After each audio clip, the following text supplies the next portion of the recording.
Libertyville Chiropractor, Dr. Steve Siegel here, and I'm out in my garden trying to water it, and as you can see, there's a significant kink in this hose.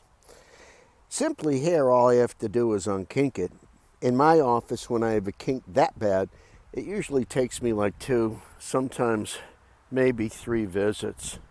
So you also like to check out the other end of the hose, and over here we have another kink.